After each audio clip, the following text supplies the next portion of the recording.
ನಮಸ್ಕಾರ ಎಲ್ರಿಗೂ. ನಮ್ಮ ಕನ್ನಡದ ಸಂಸ್ಕೃತಿಯಲ್ಲಿ ತುಂಬ ಆಳವಾದ ಅರ್ಥ ಹೊಂದಿರುವ ಒಂದು ವಿಶೇಷ ಭಾಗವೇ ಗಾದೆಗಳು.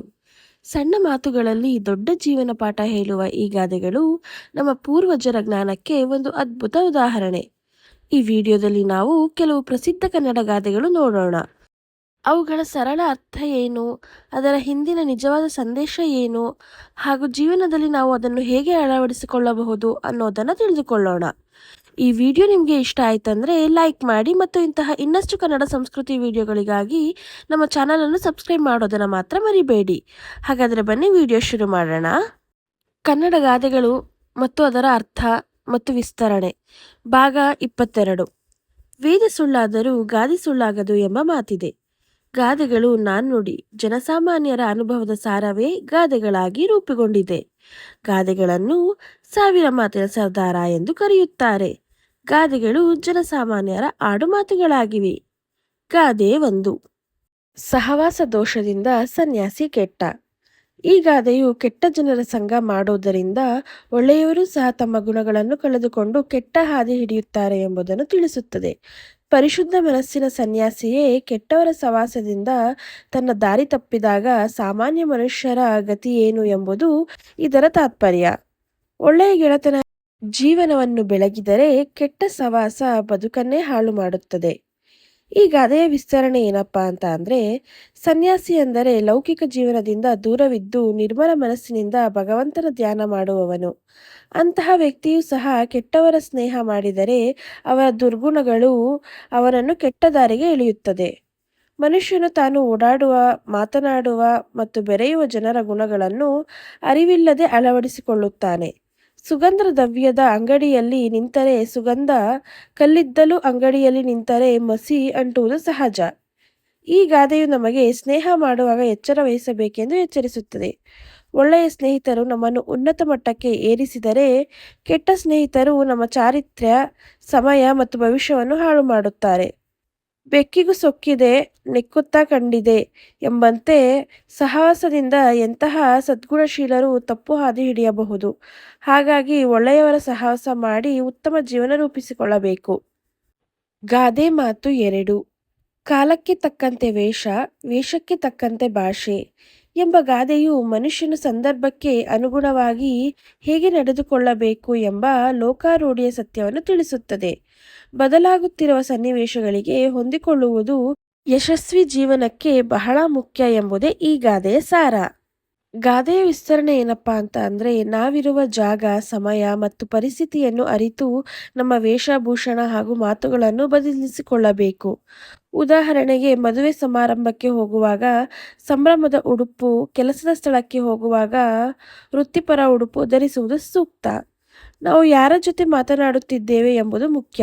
ಹಿರಿಯರೊಡನೆ ಗೌರವದಿಂದ, ಸಮವಯಸ್ಕರರೊಡನೆ ಸ್ನೇಹದಿಂದ ಮತ್ತು ಸಭೆ ಸಮಾರಂಭಗಳಲ್ಲಿ ಪ್ರೌಢಿಮೆಯಿಂದ ಮಾತನಾಡುವುದು ವೇಷಕ್ಕೆ ತಕ್ಕಂತೆ ಭಾಷೆ ಎನಿಸಿಕೊಳ್ಳುತ್ತದೆ.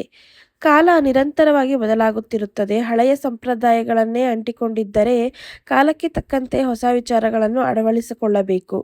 ಸಮಾಜದಲ್ಲಿ ಗೌರವ ಪಡೆಯಲು ಆಯಾ ಕಾಲದ ರೀತಿ ನೀತಿಗಳಿಗೆ ಅನುಸರಿಸುವುದು ಅನಿವಾರ್ಯ.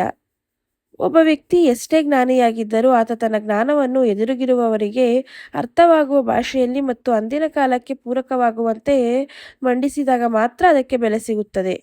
ಒಟ್ಟಾರೆಯಾಗಿ ಈ ಗಾದೆಯು ಸಮಯಪ್ರಜ್ಞೆ ಮತ್ತು ಹೊಂದಾಣಿಕೆಯನ್ನು ಕಲಿಸುತ್ತದೆ. ದೇಶಕ್ಕೆ ತಕ್ಕ ಕೋಶ, ಕಾಲಕ್ಕೆ ತಕ್ಕ ವೇಷ ಎಂಬಂತೆ ನಾವು ಪರಿಸ್ಥಿತಿಗೆ ಅನುಗುಣವಾಗಿ ನಮ್ಮನ್ನು ನಾವು ರೂಪಿಸಿಕೊಂಡರೆ ಜೀವನದಲ್ಲಿ ನೆಮ್ಮದಿ ಮತ್ತು ಯಶಸ್ವಿ ಲಭಿಸುತ್ತದೆ. ಗಾದೆ ಮಾತು 3. ನೀರಿಗಿಳಿದಾಗಲೇ ಆಳ ತಿಳಿಯುವುದು ಎಂಬ ಗಾದೆ ಮಾತು ಅನುಭವದ ಮಹತ್ವವನ್ನು ಸಾರುತ್ತದೆ. ಯಾವುದೇ ಒಂದು ಕೆಲಸದ ಕಷ್ಟ ಸುಖಗಳು ಆ ಕೆಲಸಕ್ಕೆ ಕೈ ಹಾಕಿದಾಗ ಮಾತ್ರ ತಿಳಿಯುತ್ತದೆ ಎಂಬುದು ಇದರ ಮುಖ್ಯ ಆಶಯ. ಈ ಗಾದೆಯ ವಿಸ್ತರಣೆ ಮತ್ತು ವಿವರಣೆ ಏನಪ್ಪಾ ಅಂತ ಅಂದರೆ, ಜೀವನದಲ್ಲಿ ಯಾವುದೇ ಹೊಸ ಕೆಲಸ ಅಥವಾ ಜವಾಬ್ದಾರಿಯನ್ನು ವಹಿಸಿಕೊಳ್ಳುವ ಮುನ್ನ ಅದು ಸುಲಭ ಅಥವಾ ಕಷ್ಟ ಎಂದು ದೂರದಿಂದಲೇ ತೀರ್ಮಾನಿಸುವುದು ತಪ್ಪು. ಕೆಲಸವನ್ನು ಮಾಡಲು ಪ್ರಾರಂಭಿಸಿದಾಗ ಎದುರಾಗುವ ಸವಾಲುಗಳೇ ನಮಗೆ ನಿಜವಾದ ಪಾಠ ಕಲಿಸುತ್ತವೆ. ಅದಕ್ಕೆ ಅನುಭವಕ್ಕಿಂತ ಮಿಗಿಲಾದ ಗುರುವಿಲ್ಲ ಎನ್ನಲಾಗುತ್ತದೆ. ಈ ಗಾದೆಯು ಮನುಷ್ಯನಿಗೆ ಪ್ರಯತ್ನಶೀಲನಾಗಲು ಪ್ರೇರೇಪಿಸುತ್ತದೆ. ಸೋಲಿನ ಭಯದಿಂದ ಅಥವಾ ಕೆಲಸದ ಕಷ್ಟವೆಂಬ ಕಾರಣಕ್ಕೆ ಸುಮ್ಮನೆ ಕುಳಿತರೆ ಯಶಸ್ಸು ಸಿಗದು. ಸಂಕಷ್ಟಗಳ ಆಳ ಎಷ್ಟೇ ಇರಲಿ ಅದನ್ನು ಅದನ್ನು ಎದುರಿಸಲು ಸಿದ್ಧರಾದಾಗ ಮಾತ್ರ ಪರಿಹಾರದ ದಾರಿ ಕಾಣಿಸುತ್ತದೆ.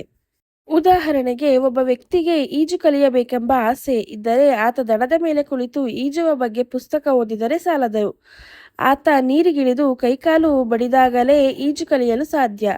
ಹಾಗೆಯೇ ವ್ಯವಹಾರ, ವಿದ್ಯಾಭ್ಯಾಸ ಅಥವಾ ಯಾವುದೇ ಕೌಶಲ್ಯವಿರಲಿ, ಅದರಲ್ಲಿ ತೊಡಗಿಸಿಕೊಂಡಾಗ ಮಾತ್ರ ಅದರ ಸೂಕ್ಷ್ಮತೆಗಳು ಅರ್ಥವಾಗುತ್ತದೆ. ಯಾವುದೇ ವಿಷಯದ ಬಗ್ಗೆ ಕೇವಲ ಮಾತನಾಡುವುದಕ್ಕಿಂತ ಅಥವಾ ದೂರದಿಂದ ವಿಮರ್ಶಿಸುವುದಕ್ಕಿಂತ ಪ್ರತ್ಯಕ್ಷವಾಗಿ ಅದರಲ್ಲಿ ಪಾಲ್ಗೊಳ್ಳುವುದು ಮುಖ್ಯ. ಮಾತಿಗಿಂತ ಕೃತಿ ಲೇಸು ಎಂಬಂತೆ ನಾವು ಸವಾಲುಗಳನ್ನು ಎದುರಿಸಿದಾಗ ಮಾತ್ರ ನಮಗೆ ನಮ್ಮ ಸಾಮರ್ಥ್ಯದ ಅರಿವಾಗುತ್ತದೆ ಮತ್ತು ಯಶಸ್ಸು ದೊರೆಯುತ್ತದೆ. ಹೊರನೋಟದಿಂದ ಎಲ್ಲವೂ ತಿಳಿಯುವುದಿಲ್ಲ. ಪ್ರತ್ಯಕ್ಷ ಅನುಭವದಿಂದ ಮಾತ್ರ ಸರಿಯಾದ ತಿಳುವಳಿಕೆ ಬರುತ್ತದೆ. ಬೇರೊಬ್ಬರ ಅನುಭವ ಅಥವಾ ಪುಸ್ತಕದಿಂದ ಗಳಿಸಿದ ಅನುಭವ ಕೆಲಸಕ್ಕೆ ಬಾರದು. ಗಾದೆ ಮಾತು 4. ಬಸವನ ಹಿಂದೆ ಬಾಲ, ನಾಯಕನ ಹಿಂದೆ ದೇಶ ಎಂಬ ಗಾದೆಯು ಒಬ್ಬ ಸಮರ್ಥ ನಾಯಕನ ಪ್ರಾಮುಖ್ಯತೆಯನ್ನು ಮತ್ತು ಆತನು ಸಮಾಜ ಅಥವಾ ದೇಶವನ್ನು ಮುನ್ನಡೆಸುವ ರೀತಿಯನ್ನು ಅತ್ಯಂತ ಅರ್ಥಪೂರ್ಣವಾಗಿ ವಿವರಿಸುತ್ತದೆ. ಈ ಗಾದೆಯ ವಿಸ್ತರಣೆ ಅಥವಾ ಅರ್ಥ ಏನಪ್ಪಾ ಅಂತ ಅಂದರೆ, ಬಸವ ಅಥವಾ ಎತ್ತು ಎತ್ತ ಸಾಗುತ್ತಿದೆಯೋ ಅದರ ಬಾಲವು ಸಹಜವಾಗಿಯೇ ಅತ್ತಲೇ ಹೋಗುತ್ತದೆ. ಬಾಲಕ್ಕೆ ತನ್ನದೇ ಆದ ಸ್ವತಂತ್ರ ದಾರಿ ಇರುವುದಿಲ್ಲ, ಅದು ಸಂಪೂರ್ಣವಾಗಿ ಎತ್ತನ್ನು ಅವಲಂಬಿಸುತ್ತದೆ. ಇದೇ ರೀತಿ ಒಂದು ದೇಶದ ಪ್ರಜೆಗಳು ಅಥವಾ ಒಂದು ತಂಡದ ಸದಸ್ಯರು ತಮ್ಮ ನಾಯಕನನ್ನು ಅನುಸರಿಸುತ್ತಾರೆ. ನಾಯಕನು ಹಾಕಿಕೊಟ್ಟ ದಾರಿಯಲ್ಲಿ ಆತನು ಆಲೋಚನೆ ಮತ್ತು ನಿರ್ಧಾರಗಳು ಅನ್ವಯ ದೇಶವು ಮುನ್ನಡೆಯುತ್ತದೆ. ನಾಯಕನು ದಾರಿ ತಪ್ಪಿದರೆ ಇಡೀ ದೇಶವೇ ಸಂಕಷ್ಟಕ್ಕೆ ಸಿಲುಕುತ್ತದೆ.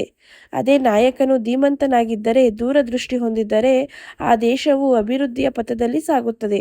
ಅಂದರೆ ದೇಶದ ಭವಿಷ್ಯವು ಆಯಾ ಕಾಲದ ನಾಯಕನ ಗುಣನಡತೆಗಳ ಮೇಲೆ ನಿಂತಿರುತ್ತದೆ. ಜನರು ತಮ್ಮ ನಾಯಕನ ಮೇಲೆ ನಂಬಿಕೆ ಇಟ್ಟು ಆತನನ್ನು ಅನುಸರಿಸುತ್ತಾರೆ. ಒಬ್ಬ ಸಮರ್ಥ ನಾಯಕನು ಜನರನ್ನು ಒಗ್ಗೂಡಿಸಿ ಅವರಿಗೆ ಸರಿಯಾದ ಮಾರ್ಗದರ್ಶನ ನೀಡಿ ಗುರಿಯತ್ತ ಕೊಂಡೊಯ್ಯುತ್ತಾನೆ. ಇತಿಹಾಸವನ್ನು ಗಮನಿಸಿದರೆ ಮಹಾತ್ಮ ಗಾಂಧೀಜಿ, ಸುಭಾಷ್ ಚಂದ್ರ ಬೋಸ್ ಅಂತಹ ನಾಯಕರ ಹಿಂದೆ ಇಡೀ ಭಾರತವೇ ಸಾಗಿ ಸ್ವಾತಂತ್ರ್ಯ ತಂದುಕೊಟ್ಟಿತ್ತು.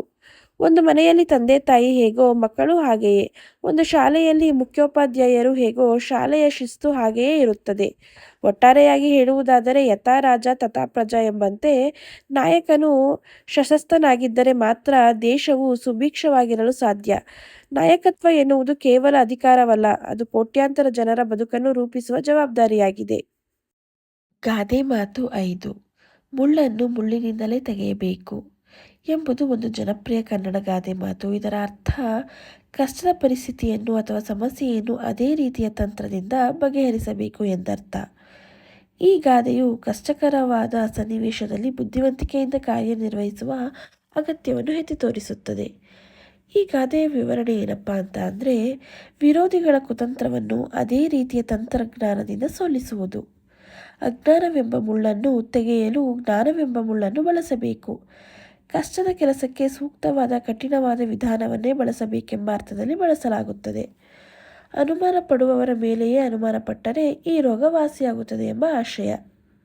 ಈ ಗಾದೆಯು ನೇರವಾದ ಪರಿಹಾರ ಸಾಧ್ಯವಾಗದಿದ್ದಾಗ ಅದೇ ಮಾರ್ಗವನ್ನು ಬಳಸಿ ಪರಿಹಾರ ಕಂಡುಕೊಳ್ಳುವ ಕುಶಲತೆಯನ್ನು ತಿಳಿಸುತ್ತದೆ. ಗಾದೆ ಮಾತು 6. ಹಸಿದು ಉಂಡ ಊಟ ಚೆನ್ನ, ಕಾದು ಕೈ ಹಿಡಿದ ಹೆಂಡತಿ ಪ್ರೀತಿ ಚೆನ್ನ. ಈ ಗಾದೆಯ ಮಾತಿನ ಅರ್ಥ ಏನಪ್ಪಾ ಅಂತ ಅಂದರೆ, ಹಿರಿಯರು ತಮ್ಮ ಅನುಭವದ ಸಾರವನ್ನು ಇಂತಹ ಪುಟ್ಟ ವಾಕ್ಯಗಳಲ್ಲಿ ಅಡಗಿಸಿಟ್ಟಿದ್ದಾರೆ. ಈ ಗಾದೆಯು ಜೀವನದಲ್ಲಿ ಸಹನೆ, ಅಗತ್ಯ ಮತ್ತು ಪರಿಶ್ರಮದ ಮಹತ್ವವನ್ನು ಸಾರುತ್ತದೆ. ಈ ಗಾದೆಯ ವಿವರಣೆ ಏನಪ್ಪಾ ಅಂತ ಅಂದರೆ, ಹಸಿದು ಉಂಡ ಊಟ ಚೆನ್ನ ಅಂತ ಅಂದರೆ ನಮಗೆ ಹಸಿವಾದಾಗ ಮಾತ್ರ ಊಟದ ರುಚಿ ಮತ್ತು ಬೆಲೆ ತಿಳಿಯುತ್ತದೆ. ಹೊಟ್ಟೆ ತುಂಬಿರುವಾಗ ಎಂತಹ ಪಂಚಭಕ್ಷ ಪರಮಾನ್ನ ನೀಡಿದರೂ ಅದು ಅಷ್ಟೊಂದು ತೃಪ್ತಿ ನೀಡುವುದಿಲ್ಲ. ಆದರೆ ವಿಪರೀತ ಹಸಿವಿದ್ದಾಗ ಉಣ್ಣುವ ಒಂದು ತುತ್ತು ಗಂಜಿಯಾದರೂ ಅದು ಅಮೃತದಂತೆ ಭಾಸವಾಗುತ್ತದೆ. ಅಂದರೆ ಒಂದು ವಸ್ತುವಿನ ಅವಶ್ಯಕತೆ ನಮಗಿದ್ದಾಗ ಅದು ಸಿಕ್ಕರೆ ಮಾತ್ರ ಅದರ ಸಂಪೂರ್ಣ ಆನಂದವನ್ನು ಅನುಭವಿಸಲು ಸಾಧ್ಯ. ಕಾದು ಕೈ ಹಿಡಿದ ಹೆಂಡತಿ ಪ್ರೀತಿ ಚೆನ್ನ. ಇಲ್ಲಿ ಕಾದು ಎಂದರೆ ತಾಳ್ಮೆಯಿಂದ ಕಾಯುವುದು ಅಥವಾ ಶ್ರಮಪಟ್ಟು ಪಡೆದುಕೊಳ್ಳುವುದು ಎಂದರ್ಥ. ಒಬ್ಬ ವ್ಯಕ್ತಿಯನ್ನು ಮನಸಾರೆ ಪ್ರೀತಿಸಿ ಸಂಕಷ್ಟಗಳನ್ನು ಎದುರಿಸಿ ಅವರಿಗಾಗಿ ಕಾಯ್ದು ನಂತರ ಅವರೊಡನೆ ಜೀವನ ಆರಂಭಿಸಿದಾಗ ಆ ಸಂಬಂಧದಲ್ಲಿ ಆಳವಾದ ಪ್ರೀತಿ ಮತ್ತು ಗೌರವ ಇರುತ್ತದೆ. ಸುಲಭವಾಗಿ ಸಿಕ್ಕಿದ್ದಕ್ಕಿಂತ ಕಷ್ಟಪಟ್ಟು ಅಥವಾ ದೀರ್ಘಕಾಲದ ನಿರೀಕ್ಷೆಯ ನಂತರ ಸಿಕ್ಕುವ ಸಂಗಾತಿಯ ಒಡನಾಟ ಹೆಚ್ಚು ಮಧುರವಾಗಿರುತ್ತದೆ. ಜೀವನದಲ್ಲಿ ನಮಗೆ ಯಾವುದು ಸುಲಭವಾಗಿ ಸಿಕ್ಕರೆ ಅದರ ಬೆಲೆ ನಮಗೆ ತಿಳಿಯುವುದಿಲ್ಲ. ಕಷ್ಟಪಟ್ಟು ಗಳಿಸಿದ ಹಣದ ಬೆಲೆ ಹೆಚ್ಚು, ಶ್ರಮಪಟ್ಟು ಪಡೆದ ಯಶಸ್ಸಿನ ಖುಷಿ ಹೆಚ್ಚು. ಹಸಿವು ಮತ್ತು ಕಾಯುವಿಕೆ ಇವೆರಡೂ ಮನುಷ್ಯನಿಗೆ ವಸ್ತುವಿನ ಅಥವಾ ವ್ಯಕ್ತಿಯ ನಿಜವಾದ ಮೌಲ್ಯವನ್ನು ಕಲಿಸಿಕೊಡುತ್ತವೆ. ತಾಳ್ಮೆಯಿಂದ ಕಾದವರಿಗೆ ಸಿಗುವ ಫಲ ಯಾವಾಗಲೂ ಸಿಹಿಯಾಗಿರುತ್ತದೆ ಎಂಬುದೇ ಈ ಗಾದೆಯ ಮುಖ್ಯ ಆಶಯ. ಗಾದೆ ಮಾತು 7 ಬಾಯಿ ಬಿಟ್ಟರೆ ಬಣ್ಣಗೇಡು.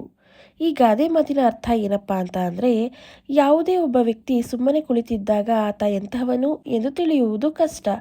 ಆದರೆ ಆತ ಮಾತನಾಡಲು ಶುರು ಮಾಡಿದ ಕೂಡಲೇ ಆತನ ಗುಣ, ನಡತೆ, ಸಂಸ್ಕಾರ ಮತ್ತು ವ್ಯಕ್ತಿತ್ವ ಏನೆಂಬುದು ಎಲ್ಲರಿಗೂ ತಿಳಿಯುತ್ತದೆ. ಅಂದರೆ ಅತಿಯಾದ ಮಾತು ಅಥವಾ ಅಸಂಬದ್ಧವಾದ ಮಾತು ಮನುಷ್ಯನ ಗೌರವವನ್ನು ಕುಂದಿಸುತ್ತದೆ ಎಂಬುದು ಈ ಗಾದೆಯ ಆಂತರ್ಯ. ಈ ಗಾದೆಯ ವಿವರಣೆ ಏನಪ್ಪಾ ಅಂತ ಅಂದರೆ, ಮನುಷ್ಯನಿಗೆ ಮಾತು ಒಂದು ವರ. ಆದರೆ ಆ ಮಾತನ್ನು ಎಲ್ಲಿ, ಹೇಗೆ ಮತ್ತು ಎಷ್ಟು ಬಳಸಬೇಕು ಎಂಬ ವಿವೇಚನೆ ಇರಬೇಕು. ವಿವೇಚನೆ ಇಲ್ಲದೆ ಆಡುವ ಮಾತುಗಳು ಮನುಷ್ಯನ ವ್ಯಕ್ತಿತ್ವದ ಬಣ್ಣವನ್ನು ಬಯಲು ಮಾಡುತ್ತವೆ. ಕೆಲವೊಮ್ಮೆ ಮೌನವಾಗಿ ಇರುವುದೇ ಲೇಸು. ಅಲ್ಪಜ್ಞಾನಿಗಳು ಅಥವಾ ದುರ್ಗುಣವುಳ್ಳವರು ಸುಮ್ಮನಿದ್ದಾಗ ಅವರು ಜ್ಞಾನಿಗಳಂತೆ ಕಾಣಬಹುದು. ಆದರೆ ಅವರು ಬಾಯಿಬಿಟ್ಟಾಗ ಅವರ ಅಜ್ಞಾನ ಮತ್ತು ಕೆಟ್ಟ ಸ್ವಭಾವ ಬಯಲಾಗಿ ಅವರ ಬಣ್ಣಗೇಡು ಅಂದರೆ ಅವಮಾನ ಆಗುತ್ತದೆ. ಸಭೆಗಳಲ್ಲಿ ಅಥವಾ 4 ಜನರ ಮುಂದೆ ಮಾತನಾಡುವಾಗ ಹಿರಿ-ಕಿರಿಯ ಎಂಬ ವಿವೇಚನೆ ಇಲ್ಲದೆ ಬುದ್ಧಿಗೂ ನಾಲಿಗೆಗೂ ಸಂಬಂಧವಿಲ್ಲದಂತೆ ಮಾತನಾಡಿದರೆ ಸಮಾಜದಲ್ಲಿ ನಗೆಪಾಟಲಾಗಿ ಬಿಡಬೇಕಾಗುತ್ತದೆ. ಒಟ್ಟಾರೆಯಾಗಿ ಮಾತು ಮುತ್ತಿನಂತಿರಬೇಕು ಎಂಬಂತೆ ನಮ್ಮ ಮಾತುಗಳು ಹಿತವಾಗಿ ಮತ್ತು ಮಿತವಾಗಿರಬೇಕು. ಅನಗತ್ಯವಾಗಿ ಮಾತನಾಡಿ ನಮ್ಮ ಗೌರವವನ್ನು ನಾವೇ ಕಳೆದುಕೊಳ್ಳಬಾರದು ಎಂಬ ಕಿವಿಮಾತನ್ನು ಈ ಗಾದೆ ನಮಗೆ ನೀಡುತ್ತದೆ. ಗಾದೆ ಮಾತು 8 ಕೈ ತೋರಿಸಿ ಅವಲಕ್ಷಣ ಎನಿಸಿಕೊಂಡಂತೆ. ಈ ಗಾದೆಯ ಅರ್ಥ ಏನಪ್ಪಾ ಅಂತ ಅಂದರೆ, ನಮ್ಮಲ್ಲಿರುವ ಯಾವುದೋ ಒಂದು ಸಣ್ಣ ಕೊರತೆ ಅಥವಾ ದೋಷವನ್ನು ನಾವೇ ಬೇರೆಯವರಿಗೆ ಎತ್ತಿ ತೋರಿಸಿ ಅದರಿಂದ ಅವಮಾನಕ್ಕೀಡಾಗುವುದು ಅಥವಾ ಕೆಟ್ಟ ಹೆಸರು ತಂದುಕೊಳ್ಳುವುದು ಎಂದರ್ಥ. ಅಂದರೆ ಅರಿವಿಲ್ಲದೆ ಅಥವಾ ಅನಗತ್ಯವಾಗಿ ನಮ್ಮ ತಪ್ಪುಗಳನ್ನು ಪ್ರದರ್ಶಿಸಿ ನಗೆಪಾಟಲಿಗೀಡಾಗುವುದು. ಪ್ರತಿಯೊಬ್ಬ ವ್ಯಕ್ತಿಯಲ್ಲೂ ಯಾವುದಾದರೊಂದು ನ್ಯೂನತೆ ಇರುತ್ತದೆ. ಅದನ್ನು ಸರಿಪಡಿಸಿಕೊಳ್ಳುವ ಬದಲು ಎಲ್ಲರ ಮುಂದೆ ಅದನ್ನು ಪ್ರದರ್ಶಿಸಿದರೆ ಜನರು ಅದನ್ನು ಹಾಸ್ಯ ಮಾಡುತ್ತಾರೆ ಅಥವಾ ಆ ವ್ಯಕ್ತಿಯನ್ನು ಕೀಳಾಗಿ ಕಾಣುತ್ತಾರೆ. ಇದು ಕೈ ತೋರಿಸಿ ಅಂದರೆ ನಾವೇ ಮುನ್ನುಗ್ಗಿ ನಮ್ಮ ಅವಲಕ್ಷಣವನ್ನು ತೋರಿಸಿದಂತಾಗುತ್ತದೆ. ಕೆಲವೊಮ್ಮೆ ಮನುಷ್ಯನು ತನಗೆ ಗೊತ್ತಿಲ್ಲದ ವಿಷಯ ಬಗ್ಗೆ ಅತಿಯಾಗಿ ಮಾತನಾಡಿ ಅಥವಾ ತನ್ನಲ್ಲಿರುವ ದುರಭ್ಯಾಸಗಳನ್ನು ಪ್ರದರ್ಶಿಸಿ ತನ್ನ ಗೌರವವನ್ನು ತಾನೇ ಕಳೆದುಕೊಳ್ಳುತ್ತಾನೆ. ಸುಮ್ಮನಿದ್ದರೆ ಯಾರು ಗಮನಿಸಿದ ದೋಷವನ್ನು ನಾವೇ ಬಾಯಿಬಿಟ್ಟು ಅಥವಾ ವರ್ತನೆಯ ಮೂಲಕ ತೋರಿಸಿಕೊಡುವುದು ಬುದ್ಧಿವಂತಿಕೆಯಲ್ಲ. ಯಾರೋ ನಮ್ಮನ್ನು ಟೀಕಿಸುತ್ತಿದ್ದಾರೆ ಎಂದು ತಿಳಿದಾಗ ಅವರಿಗೆ ಪ್ರತ್ಯುತ್ತರ ನೀಡಲು ಹೋಗಿ ನಮ್ಮ ದೌರ್ಬಲ್ಯಗಳನ್ನು ಬಯಲು ಮಾಡಿಕೊಳ್ಳಬಾರದು. ಹಾಗೆ ಮಾಡುವುದು ನಮ್ಮ ಕಾಲ ಮೇಲೆ ನಾವೇ ಚಪ್ಪಡಿ ಎಳೆದುಕೊಂಡಂತೆ. ಜೀವನದಲ್ಲಿ ವಿವೇಚನೆಯಿಂದ ನಡೆದುಕೊಳ್ಳುವುದು ಮುಖ್ಯ. ನಮ್ಮ ದೌರ್ಬಲ್ಯಗಳು ಅಥವಾ ಕೊರತೆಗಳು ನಮಗೆ ಮಾತ್ರ ತಿಳಿದಿರಲಿ. ಅವುಗಳನ್ನು ಸರಿಪಡಿಸಿಕೊಳ್ಳಲು ಪ್ರಯತ್ನಿಸಬೇಕೇ ಹೊರತು ಸಮಾಜದ ಮುಂದೆ ಪ್ರದರ್ಶಿಸಿ ಅವಲಕ್ಷಣ ಎನಿಸಿಕೊಳ್ಳಬಾರದು ಎಂಬುದು ಈ ಗಾದೆಯ ಸಾರಾಂಶ. ನಾವು ಮಾಡುವ ತಪ್ಪುಗಳಿಂದ, ನಮ್ಮ ಅಚಾತುರ್ಯದಿಂದ ನಮಗೆ ನಾವೇ ಹಾನಿ ಮಾಡಿಕೊಳ್ಳುತ್ತೇವೆ. ನಮ್ಮ ಒಣಪ್ರತಿಷ್ಠೆಯನ್ನು ತೋರಿಸಿಕೊಳ್ಳಲು ಅಥವಾ ಕೇಳದಿದ್ದರೂ ಉಪಕಾರ ಮಾಡಲು ಮುಂದಾಗಿ ಇಕ್ಕಟ್ಟಿಗೆ ಸಿಕ್ಕಿ ಹಾಕಿಕೊಳ್ಳುತ್ತೇವೆ. ಹೀಗೆ ಅನಗತ್ಯವಾಗಿ ಮೂಗು ತೂರಿಸಿ ನಾವು ಪೇಚಿಗೆ ಸಿಕ್ಕಿ ಹಾಕಿಕೊಂಡು ಬೇರೆಯವರಿಗೂ ತೊಂದರೆ ಕೊಡಬಾರದು. ಗಾದೆ ಮಾತು 9 ಉತ್ತಮ ಕೈಬರಹ ಉತ್ತಮ ವ್ಯಕ್ತಿತ್ವ. ಈ ಗಾದೆ ಮಾತಿನ ಅರ್ಥ ಏನಪ್ಪಾ ಅಂತ ಅಂದರೆ, ಒಬ್ಬ ವ್ಯಕ್ತಿಯ ಕೈಬರಹವನ್ನು ನೋಡಿ ಆತನ ಶಿಸ್ತು, ಏಕಾಗ್ರತೆ ಮತ್ತು ಗುಣಸ್ವಭಾವಗಳನ್ನು ಅಳೆಯಬಹುದು ಎಂಬುದು ಈ ಗಾದೆಯ ಅರ್ಥ. ಅಂದರೆ ಅಂದವಾದ ಅಕ್ಷರಗಳು ಕೇವಲ ಕಾಗದ ಮೇಲಿನ ಗುರುತುಗಳಲ್ಲ, ಅವು ಆ ವ್ಯಕ್ತಿಯ ವ್ಯಕ್ತಿತ್ವದ ಪ್ರತಿಬಿಂಬಗಳಾಗಿವೆ. ಅಂದವಾಗಿ ಬರೆಯಲು ತಾಳ್ಮೆ ಮತ್ತು ಶಿಸ್ತು ಅತ್ಯಗತ್ಯ. ಯಾರ ಕೈಬರಹ ಸ್ಪಷ್ಟವಾಗಿ ಮತ್ತು ಸುಂದರವಾಗಿದೆಯೋ ಅವರು ಕೆಲಸದಲ್ಲಿ ಶಿಸ್ತನ್ನು ಪಾಲಿಸುವವರು ಮತ್ತು ಸ್ವಯಂವುಳ್ಳವರು ಎಂದು ಪರಿಗಣಿಸಲಾಗುತ್ತದೆ. ಗೀಚು ಬರಹ ಅಥವಾ ಅಸ್ಪಷ್ಟ ಬರಹವು ವ್ಯಕ್ತಿಯ ಗೊಂದಲಮಯ ಮನಸ್ಥಿತಿಯನ್ನು ತೋರಿಸುತ್ತದೆ. ಅದೇ ರೀತಿ ದುಂಡಗಿನ ಮತ್ತು ಸ್ಪಷ್ಟವಾದ ಬರಹವು ಆ ವ್ಯಕ್ತಿಯಲ್ಲಿರುವ ಏಕಾಗ್ರತೆ ಹಾಗೂ ಸ್ಪಷ್ಟ ವಿಚಾರಧಾರೆಗಳನ್ನು ಎತ್ತಿ ತೋರಿಸುತ್ತದೆ. ಉತ್ತಮ ಕೈಬರಹವು ಓದುಗರಿಗೆ ಮುದ ನೀಡುತ್ತದೆ ಮತ್ತು ಬರೆದವರ ಬಗ್ಗೆ ಗೌರವ ಮೂಡಿಸುತ್ತದೆ. ಪರೀಕ್ಷೆಗಳಲ್ಲಿ ಅಥವಾ ಉದ್ಯೋಗದ ಸಂದರ್ಭದಲ್ಲಿ ಉತ್ತಮ ಕೈಬರಹವು ವ್ಯಕ್ತಿಯ ಮೇಲೆ ಧನಾತ್ಮಕ ಪ್ರಭಾವ ಬೀರುತ್ತದೆ. ಮಹಾತ್ಮ ಗಾಂಧೀಜಿಯವರು ಕೂಡ ಅಶುದ್ಧ ಕೈಬರಹವು ಅಪೂರ್ಣ ಶಿಕ್ಷಣದ ಗುರುತು ಎಂದು ಹೇಳಿದ್ದಾರೆ. ಕೈಬರಹವು ಕೇವಲ ಸಂವಹನದ ಮಾಧ್ಯಮವಲ್ಲ, ಅದು ನಮ್ಮ ಅಂತರಂಗದ ಕನ್ನಡಿ. ಬಾಲ್ಯದಿಂದಲೇ ಅಂದವಾದ ಕೈಬರಹವನ್ನು ರೂಢಿಸಿಕೊಳ್ಳುವುದರಿಂದ ನಮ್ಮಲ್ಲಿ ಶಿಸ್ತು ಮತ್ತು ಏಕಾಗ್ರತೆ ಬೆಳೆಯುತ್ತದೆ. ಇದು ಅಂತಿಮವಾಗಿ ನಮ್ಮ ವ್ಯಕ್ತಿತ್ವವನ್ನು ರೂಪಿಸಿಕೊಳ್ಳಲು ಸಹಾಯವಾಗುತ್ತದೆ ಎಂಬುದು ಈ ಗಾದೆಯ ಸಾರಾಂಶ. ಗಾದೆ ಮಾತು 10. ಎರಡು ದೋಣಿ ಮೇಲೆ ಕಾಲು ಇಟ್ಟ ಹಾಗೆ. ಈ ಗಾದೆಯ ಅರ್ಥ ಏನಪ್ಪಾ ಅಂತ ಅಂದರೆ, ಒಬ್ಬ ವ್ಯಕ್ತಿಯು ಏಕಕಾಲದಲ್ಲಿ ಎರಡು ವಿಭಿನ್ನ ಅಥವಾ ವಿರುದ್ಧವಾದ ಕೆಲಸಗಳನ್ನು ಮಾಡಲು ಪ್ರಯತ್ನಿಸಿ ಎರಡರಲ್ಲೂ ವಿಫಲನಾಗುವುದನ್ನು ಈ ಗಾದೆ ಸೂಚಿಸುತ್ತದೆ. ಅಂದರೆ ಯಾವುದೇ ಒಂದು ನಿರ್ದಿಷ್ಟ ಗುರಿ ಅಥವಾ ನಿರ್ಧಾರವಿಲ್ಲದೆ ಗೊಂದಲಕ್ಕೀಡಾಗುವುದು ಎಂದರ್ಥ.